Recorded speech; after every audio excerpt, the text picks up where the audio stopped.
Wait, what? What's LinkedIn puzzle games? It's the W. Ding, ding. Wait, I can't believe a counsellor would do this to me. Hello everyone. Welcome to this episode of Ask Me Maybe on mental health and wellness. I'm Chloe and I'm a Year 2 MAD student. And I'm Ace, I'm a Year 2 Triple E student, and today we're joined by our lovely SP school counsellors, Nick and Gabby. Say hi everyone. Let's give them a round of applause. First question for today. Someone asks, ever since secondary school, I feel like I have some anxiety related issues, and I feel like it has gotten worse since O-levels finished. Sometimes it feels like no matter what I try, breathing exercises, journaling, nothing helps. What should I do when it feels like I've tried everything? Damn. I think a lot of students definitely face this though, like especially with just schoolwork. Like it's just work is just like that. I mean, from you guys' personal experience, are these like common practices that you guys encourage people to do, like breathing exercises and journaling, or? Yeah, we do. But we also try to tailor it to how that person would best benefit from it. Yeah. At the same time, I think it's also important to take into consideration what their current habits are. Let's say if you are someone who really falls asleep each time you close your eyes to do mindfulness breathing, like me, right? Then that would not be the best approach, right? Now I'll probably try something else, more guided, with someone else, or while listening to like a YouTube video with a little less closing of eyes, because I know the moment I close my eyes, poop. Yeah. I guess that's just my personal experience from trying out a lot of these commonly preached tactics. I'm not sure if this person might also be feeling this way. The fact that a lot of the common ideas don't work adds a lot more stress. It feels like that I'm journaling, I'm doing all of this, and I feel like it's not getting better. I think it just makes things more stressful. I think even with practices like journaling or breathing, grounding techniques, this has to be something that you practice regularly. I think there are a lot of students who think that this is something you can do as and when you feel anxious, when you start feeling panicked. But I think the idea is that you actually have to do it regularly so that when the anxiety kicks in, it's an instinctive response. Yeah, so you cannot wait until you're actually anxious to start. Right? Because then of course it's not going to work. So it actually has to be something you incorporate into your daily practice.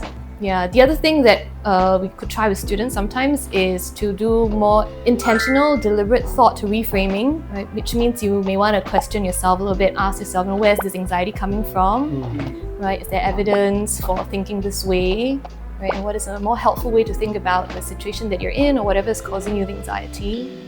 Might also be helpful to think a little bit more carefully also about the intensity of the anxiety you're feeling, because it's also very normal for all of us to feel anxious, right? It's part and parcel of life, but actually if it's not affecting you, you're functioning very normally, then the more you do that particular action or whatever it is that's causing you anxiety, over time you may feel that actually the intensity decreases. And sometimes, if you tried everything on your own, I think it's okay to come and seek for help.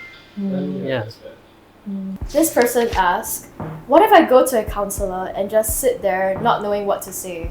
I actually don't know what I feel. Also, what if I see a counsellor? Will my parents or friends find out? I don't want them to think I'm weak. I feel like this is a very valid question. I mean, the struggle with not knowing what to say or not knowing how you're gonna bring across your problem to someone might be very difficult. Yeah, I think it's really tough, right? Sitting in front of a stranger, pouring your heart out, trying to share all the struggles that you're going through. And I think it's okay that you don't know what to say. Yeah, because it's a new experience and you want to really kind of get yourself to try. Right? You want to see a difference, you got to take a step forward. And the counsellor is going to be prepared to kind of help you ease into the conversation. We're going to try to break the ice, get to know them a little bit, because we are all trained in it and we kind of create that sense of comfort and safety, because that's what's most important, right? Yeah. And I think the question also comes, whether is it confidential, whether parents are going to find out. We counsellors actually have ethics and we actually have to maintain it, right? So there's confidentiality. Your lecturers, your friends, anyone besides the counsellors won't know. Well, I think I would add that, coming for counselling is definitely not a sign of weakness. I think that was Oh, yeah. mentioned in Yeah. the question, but I think on the contrary, it actually takes a lot of courage, right, and strength, as also was mentioned at the start, to come and speak to a stranger. And I think being able to reach out for help is definitely a sign of courage. I just have a question. Is counselling free in SP? Yeah. It is. Yes. Very good question. So after this episode, if you like these two people, We have many other counsellors Yes, as well. we have a It's not team. just us, yeah. Wow. Oh, no. wow. Like, okay, let's do a quick role play, right? Mm. So say for example, I'm someone who did like pretty badly in their exam and whatnot, and I go up to you and I'm like, "Hi Nick, okay, Hi. GPA is coming out, Yeah. and I'm kind of stressed about it, and I'm not really sure, and I know one of my projects was really really bad, and I'm really really anxious about how my exams are going, and I think it's affecting me on like personal level. I feel like I haven't been going out a lot, and I'm not sure what to do about it." So you're feeling stressed right now, and that you didn't do well for that particular project. I don't know. Okay. So you're not sure that Yeah, it's going to be bad entirely. I have a feeling it will You be. just feel that way, right? Yeah. Okay. Are you able to tell me like what are you feeling in particular? Like you're able to pinpoint, other than fear, what else is there? I had a dream about it last night, Okay. where I just woke up and like suddenly it came out early. Like the GPA results came out early, and I just did really badly. I guess it's just that lingering feeling in the back of my head. That it's going to be bad. Yeah. Yeah. Okay. I think it's understandable that what you're going through. You're feeling worried about how your exam results are going to be. But at the same time, how do you feel? You did in preparation for the exam. What I do mean, you do? I did prepare, I guess. Okay, Like okay. I think I did put in a lot of effort. Okay. I guess that makes it a bit scarier that Yeah. I put in a lot of effort and I'm still not getting what I think I should have gotten, or kind of just scared. Has there been a time where you actually put in effort and you felt this way, but then a different outcome took place where it turned out well? I guess so. Yeah. Yeah. Yeah. Okay. Sounds like there is potential for Okay. right, Sure. and for change, and that possibility that you actually do well. You have actually seen that happen before, right? Even though how you feel right now seems very real, the outcome has yet to happen. Then- Yeah. Yeah, I guess that's fair. Right? And that's what anxiousness is basically, is this constant feeling of, what's going to happen next? Yeah. But nothing has happened yet. Then I feel more comforted now.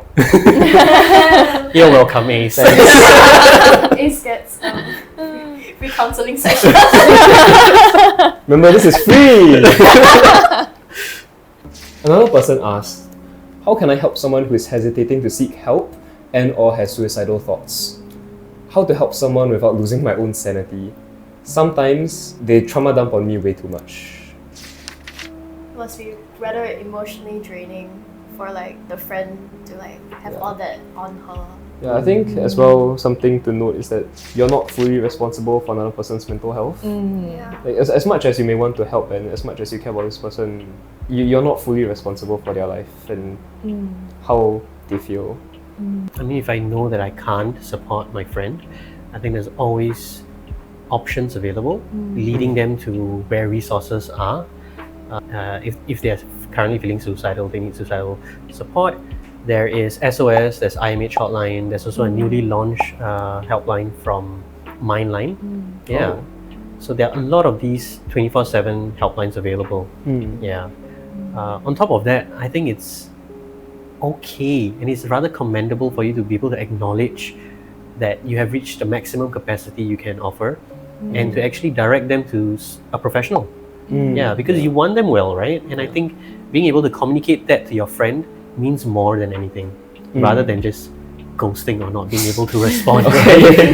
Yeah. I think it's a bit of a struggle though. Like the person said as well that, how do I help someone without losing my own sanity? Be able to vocalize that I don't think I can be here for you when... I think like if you're put in that spot of like having to distance yourself or like prioritizing yourself, it's probably pretty difficult. I think you might have to be quite direct and honest, right, with your friend. You can set clear boundaries, like telling your friend, I can sit here, I can be with you, maybe over the phone or even in person. I can be with you for 30 minutes, right? But beyond that, I think we do need to ask for professional help. Where you can be making the phone call. Can I help you dial the number, right? If you want, we can speak to the professional together. And if the situation is really critical, then you don't have to wait for permission from your friend either. If you really sense that your friend's life could really be in danger, I think you don't have to hesitate to call the ambulance, right? Call 995 if necessary. So I think assessing the severity of it, if it's really something that I really need immediate support, who and where can I go to get that help? I think it's important to remind that person that you're there for them. Yeah. But at the same time, how can you journey with them through this recovery rather than you having to be physically there throughout every single step? Oh, yeah. That's really deep. The journey, but then, yeah. What are signs that we should look out for when someone really needs professional help? Perhaps a very sudden change in behavior, right? Very drastic change in mood. When they don't actually respond to text or they post something on Instagram that seems a little, or TikTok, right? Start giving away their prized possessions. Yeah. Maybe. Yeah. Unique views of places where you probably would never see, like at the ledge of a building. Oh. Yeah. Wow, that's extremely subtle, actually. But like it's out of the ordinary, you know? Yeah. 3, 2, 1. FC Rice Subway. Mala. Mala is a comfort food.